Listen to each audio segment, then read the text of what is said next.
G'day guys, Josh here. Welcome to part 4 of the Path of Exile Compendium series. Now, probably the next few days or so, we'll be going through a lot of, obviously going through Act 1, going to Act 2, and introducing the new NPCs as we go in.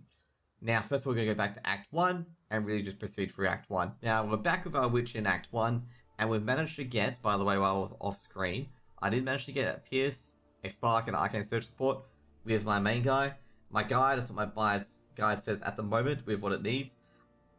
I did not get Flame Dash or any others at the moment, but I got the bread and butter at the moment. I still got Frost Blink, which is still good enough. Now, this time we're going to go back to the Submersive Passage to complete Act 1. So for Submersive Passages, what we're going to do is we're going to go to the Flooded Depths first, okay? We're not going to go to the way forward yet, because the way forward we don't have to go there yet as of the moment. I've also got the Vaal component of Sparks as well, which will help out a lot. So with Sparks, as you can see here, you can flood the rune with Sparks. If you get faster projectile flowing as well, you can absolutely just have the entire room filled with Sparks. So Sparks is a very, very good AoE build, as you can see here, as you can just keep shooting it out over and over again, and it does a lot of damage. With the Pierce as well, it allows obviously the Pierce to go a bit further as well. Anyway. We've got Vaal Sparks as well, which basically unleashes Sparks going everywhere. And this is how, this is how the Spark builds will end up working, is that you have, like, Sparks going everywhere. And we're going to go to the Passage Tree, and I believe this time around we are going to go, I believe it's to Hard Soul. Sorry, I'm just getting attacked by something. Just double checking where we're going to. I believe it's through this direction here, to Manner of Life. We should go to Hard Soul. Now, I'll use Vaal Sparks as well. Vaal Sparks is a extra ability, so if you don't know what Vaal Spark is, so there are corrupted gems called Vaal, and they give the ability an additional ability. For Spark, it basically allows you to just,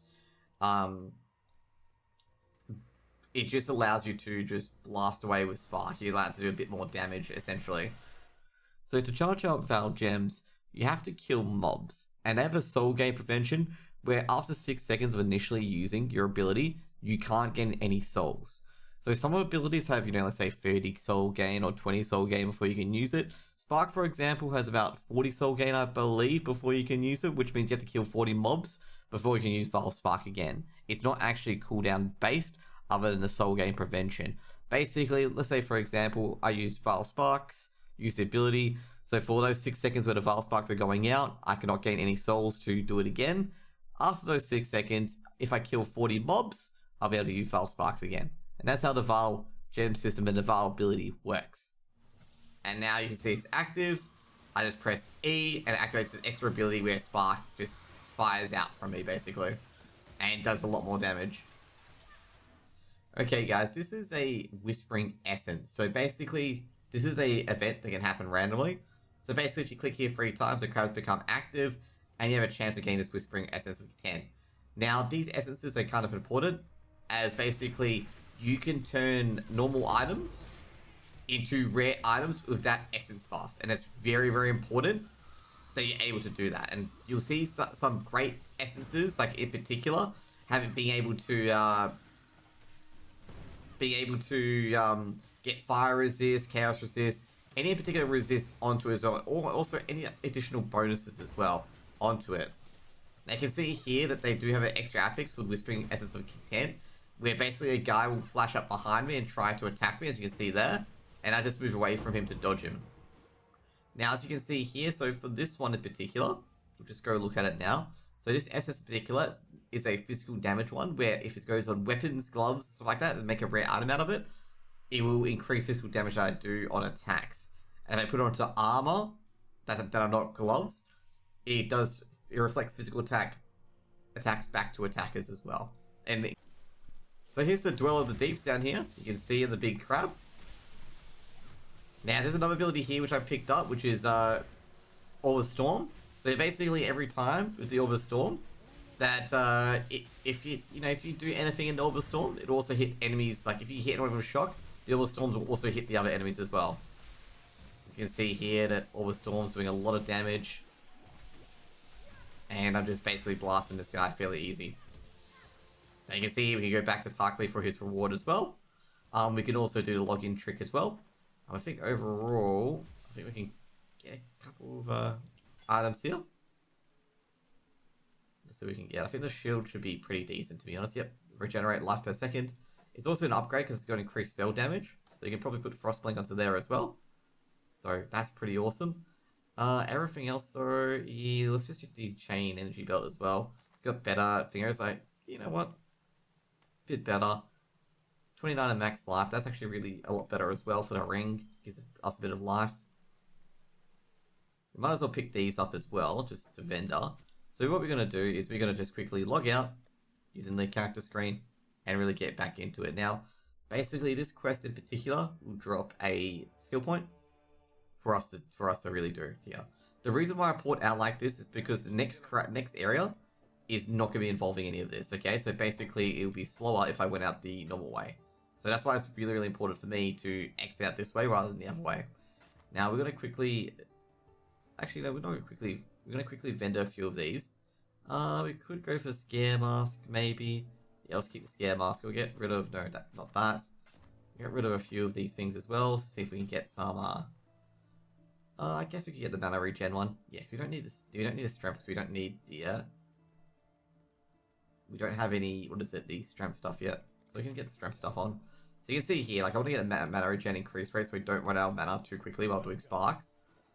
And I don't really need that at the moment. We could actually we can also increase this as well by just putting a magic on it as well. Oh, type's not magic, sorry. You can use the Orb of Chance and it gets you certain stuff. So this has made it slightly good but not so great. We got another quest going well. Okay, so we got these two things as well. We want to sell the rare item because it's not that great for a chromatic. That's great. And yeah, that's pretty good. We use that passive to get another life and shield. And then I think we're going to go all the way to this keystone here, the Lightning Walker. So overall as well, I think I'm going to get a few Scrolls of Identity from my stash. So this is like my stash overall. I'm just going to identify these two to help my dude out. You may have this or you may not have this as well, but you know, at the same time, this is the stash that you want to use overall to help most of your characters out. To help out the lower levels as well. That's what I use to get some of my sparks as well. This obviously the play is going to be different for you guys depending on what occurs. So, you know, you may not have this, you may have this or not. You're just going to make do with what you've got. That's pretty much it. But anyways, we're going to go back to the submerged passage and we're going to basically get to the Prisoner's Gate, which is on the other side. So pretty much we got to the ledge. So basically to get the Prisoner's Gate, it does take a while. So you will get to the ledge. Now the ledge is a quite a hard area in itself. So the ledge in particular, as I use my Frostblink to move a bit quicker. So the ledge have got skeletons, which are pretty easy to kill. But the ledge will also have these guys that will leap towards you as well, which makes it a bit harder for you to deal with. That you take some instant damage that you may not want to take. You also get a bunch of skeletons and cannibals. Pretty much, like if you just spam sparks. These guys particularly, goatmen, will jump at you as well, which will cause a bit of grief. So we're going to upgrade on the Swiftwood Superior. We've also got some Iron Greaves as well. We're going to just dump the Iron Greaves. What you can do as well with the Scepter, you can check, you know, what it adds to you as well. But we're not going to worry about it too much because we want to make sure we get an item with, an item at least has 2 blue and 1 green for our Sparks build. At the moment, well, not a Spark build, but our Arc build at the moment. We can't make our full Arc build until we hit Act 2 because Arc is a Act 2 gem. Which we'll pick up a bit later. So here you'll be introduced to totems for the first time. So there's certain totems that you can see here that basically you can buff up or anything like that as well if you need to. We've got some rawhide boots there as well. We'll probably identify it if we can. No, we cannot. But those are one things that we would identify. It's definitely that. So basically, blue gems, generally you need more int for. So you can see here with the blue gems in particular, that we just need more intellect. So blue gems are very easy to level up for a witch, because you naturally will just have a lot more intellect compared to others. Here comes another rare mob. So you can see here, basically, loot dropping if it's linked together. We actually just need more scrolls at the moment. So you can see these guys that come down are probably the most threatening because they do so much damage if they land on you. Unfortunately, we get in a bit good here as well. Jeez, the Vaal Sparks. So good. You might as well assign that passive point to Arcanist's Dominion. So this is actually very important. It's called a Keystone talent, where you get a bit more, and also allows you to cast Sparks a bit quicker, which is fairly important, because later on casting as many Sparks as you can is going to become very, very important, and casting Arc as quickly as you can is going to become really, really important as well. So you got another waypoint on the ledge, just towards the end of the ledge, and we're going to get to the next area. Well, actually it's not towards the end of the ledge, it's actually halfway through, I lied. But next up we're going to get to the next area. The ledge is a pretty easy zone, it's just watch out for the Goatmen, and that's pretty much it. So these are one of the bosses here in the ledge, which is the Kaduku the False God. He is very frustrating because he can breathe fire on you and he does these random lightning things as well. Even though it doesn't do too much damage, it can be frustrating to deal with. Funnily enough, this is actually the most fire Quicksilver flasks you can get in a run. I never get this many Quicksilver flasks, okay? I've had like one time, I've only got like, 2 or 3 at a time, which is, absolutely phenomenal. I've got that much so far. But that's the boss here, the False God.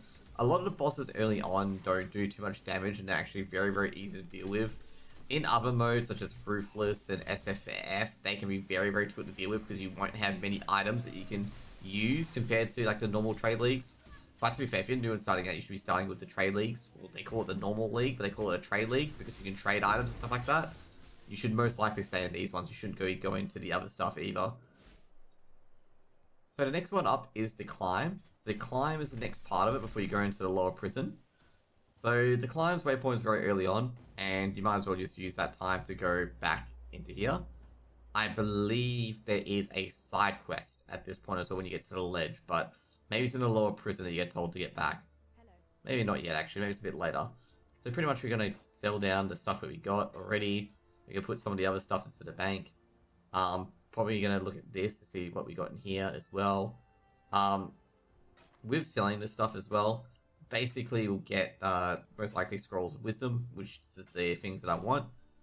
And they make a figure. Just going to check these boots to see how good they are. They are a lot better than these, so just basically put them in here. There are also different other gems as well that you can buy from Nessa. I'm just trying to see if there's any of them at the moment.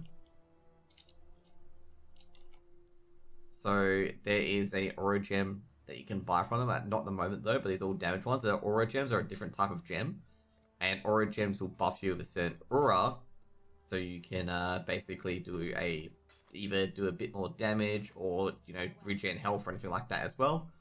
Meanwhile, we'll go into these, we also deposit these into these tabs. So let's introduce you guys to the tab menu as well. So there are tabs that you can buy and there are tabs that you have. So these first, you get 4 stash tabs for free, or 5 stash tabs for free. So these normal ones here. These normal ones don't do anything special. So they basically just put items in and that's it. This is a premium tab. In this premium tab, you can advertise these items up for sale on the Path of Exile website. So it's in the trade area, which you can advertise. The next one is the currency tab. So this one stores all the currencies that you get, various currencies. So for example, you may notice a portal scroll, a scroll of wisdom that we stored up here. And you may notice like an alteration or transmutation that we stored in here as well. So those are things to watch out for. You can also store up to 10 other items in here as well. So you can store the silver coins into here. You also can store exotic ones, which we'll introduce you to later, which are just different sort of recipes. The next tab is a ability stone tab. So you can have all your ability stones here. So you can see here, I've collected a lot of ability stones from various areas. Now, in particular, the one that we want to look at is that there is a few aura ones here as well. I'm just trying to find one to really show you what an aura one looks like. Well, it looks like I can't find one currently, so that's not a good start. But there are some gems that do provide an aura. And an aura basically is like, for example, clarity. So you can see here, this is a clarity gem, so it provides an MP9 bonus as well, but it also reserves some mana. So I can put this clarity gem into here, and clarity is an aura that casts mana regeneration on myself. So what I can do as well is that generally with auras, you can hit control and there's a different bar. I put auras on this bar. So basically, the aura has to be applied once and that's it. You don't have to apply it again. However, if you die, you need to apply the aura again. So pretty much you need to always refresh it if you do die. Now this is important because clarity gives some mana regen, which means I can keep spamming sparks, which is the most important part of this build. So next up, we're going to go back to the climb. If you ever want to reset a zone for any reason on the waypoint, you can always hit Control and then click it, and you can load up a new instance, okay? And you also can see your time left on the other instance. So basically, this instance can reset every 8 to 15 minutes, okay? So you can see here. So if you ever want to open up a new instance, you can do it from here. But let's just continue with the climb. So now you get to my second favorite enemies, the really, really good mobs, as you can see here. We'll also turn on clarity as well. So you can see here now on the menu, there's a thing called reserved. And basically to add on an aura, you have to reserve mana. There are different gems that allows you to reserve life as well. So clarity is one of the auras that reserves a certain amount of mana. So there are some auras that reserve a certain percentage of mana, not a certain amount of mana. So that's basically what clarity does. It reserves 34 mana to give you 2.5% mana regen every second. So which basically allows me to spam spikes. You can see here my mana regen's a lot better. And like, you know, I'm running slowly but not like completely within a few casts or so. Well, not a few casts, but you know, basically a few minutes of spamming spike. So that's one thing to watch out for as well. Now, when you get into big zones like this, definitely use the Vaal Spark. As you can see here, just spamming spike is just killing all of them currently. Now, if you want to speed run through this and stuff like that as well, if you're not a newer player but more expert, you can just probably spam Q through all these areas. You actually don't have to kill any of these bosses. There's only one boss you have to kill in this act, and that is Ruthless, who's coming up not very shortly, but he's coming up when you're in the prison. He's the only one that you actually have to kill. Now, the rare items don't necessarily mean they are good. You can have really, really terrible rare items, and basically you don't always have to have them. Like, for example, this rare item is okay. Gives 9 dex, 9 int. You know, that's probably what you want currently. But it doesn't matter too much if you don't grab it either, because it's also not giving you any damage buffs. So this is the Fawn. This is another boss as well. You gotta be careful of his leap strike. You can stand in melee against him as well. He does hit quite hard, or you can stand at range, where he'll do a jumping fire strike, where you can just move to the left and right to dodge him. As you can see what I did there. Anyway, we're getting a few extra of these things at the moment. It's a maximum mana item. So this is the lower prison.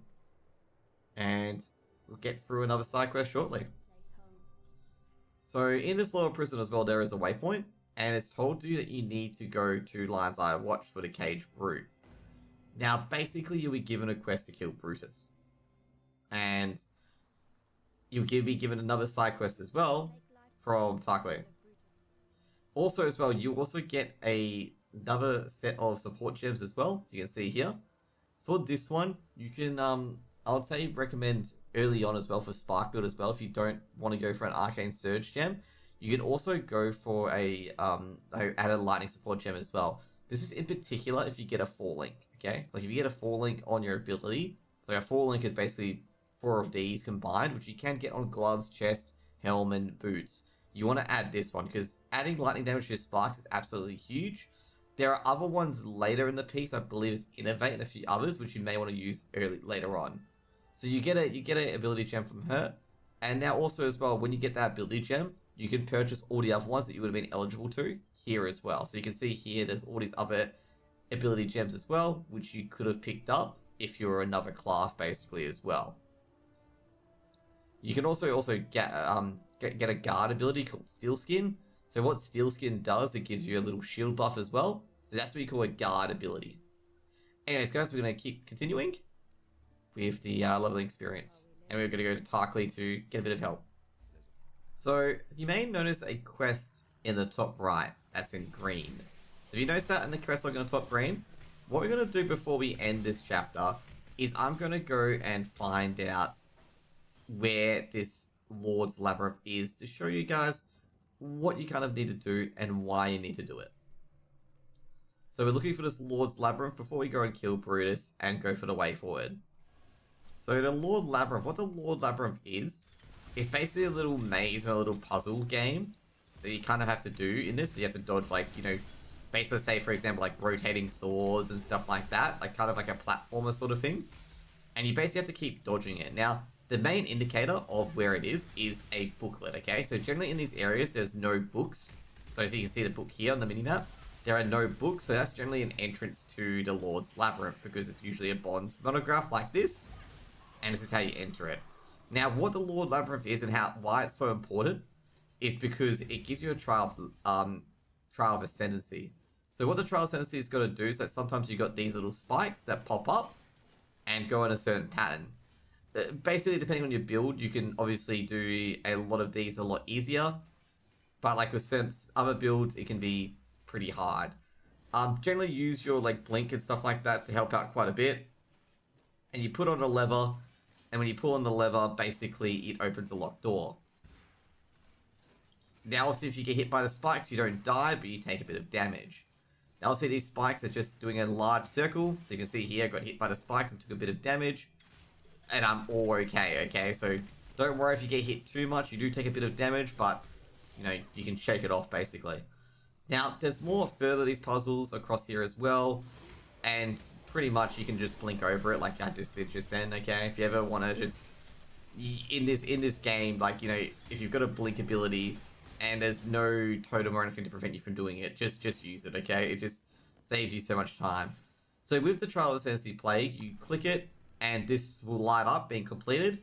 These are all completed because I've done it on a previous character, but pretty much you'll get this one completed first.